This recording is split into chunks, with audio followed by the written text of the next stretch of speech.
ప్రతిపక్షంలో ఉన్నప్పుడు కూడా ఇట్లా ఆపేసిన సందర్భాలు, ప్రతిపక్షంలో కొంచెం గట్టిగానే మాట్లాడి మళ్ళీ ఉన్నట్టుండి అందరిని ఆపేసేసి అది ఆపేశారు. కానీ నేను చెప్పాను కదా, వీళ్ళకి అదేదో సీరియస్నెస్ అర్థం కాదు. ఉన్నట్టుండి ఎవడో ఒక తప్పు చేశాడు, ఒక అతను సరిగ్గా వీళ్ళు అనుకున్నట్టు మాట్లాడలేదు, ఆపడేది అంతే. లేదా ఆ ఛానల్ ఏదో అడుగుతున్నాడు, ఆపడే. ఇది ఒక విచిత్రమైనటువంటి రాజకీయం. తెలుగుదేశంలో కూడా ఉంది. తెలుగుదేశంలో మీరు ఆపేయడం అనేది పోరాటం అవ్వదు కదా. జనసేన ఫస్ట్ నుంచి మేము పోరాటం చేసి మీకు లాస్ట్ 10 years నుంచి దరిద్రం పెరిగిందండి.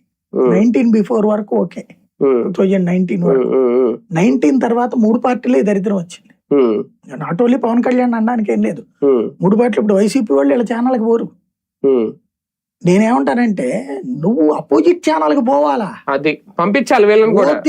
అవతలోడి వాయిస్ కి నీ వాయిస్ ఇవ్వాలి కదా. వాడు 4 తిట్టారు నిన్ను, ఒకటి సమాధానం చెప్పు శంషేర్ గా, డాక్యుమెంట్స్ తో మాట్లాడు. అది అవసరమైతే వాళ్ళ నోరు మూయించగలగాలి అక్కడికి వెళ్ళి మాట్లాడి. అట్లాగే లేదు. ఇప్పుడు 3 కూడా రాజకీయం అంటే 1 sided కిందనే ఉన్నారు.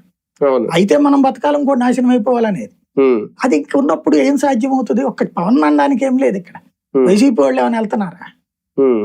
ఇంకోటి భలే ఉంటది, అధికార ప్రతినిధులని ఎమ్మెల్యేల పేర్లును మంత్రుల పేర్లు పెడతారు. టీడీపీ గాని జనసేన గాని వాళ్ళు ఎవడు సచ్చినారు, ఓన్లీ ఈ చోటా మోటానే వెళ్తారు. ఈ చోటా మోటా వచ్చేటప్పటికి వల్గారిటీను లేకపోతే గొడవ ఏదో అంటే ఇక అరుపులే, ఆడు దొంగ ఈడు దొంగ, ఇదే ఉంటది. డిబేట్ నాకు విరక్తి పుట్టింది. అందుకే ఇండివిజువల్ డిబేట్ కి ఎందుకు ప్రిఫర్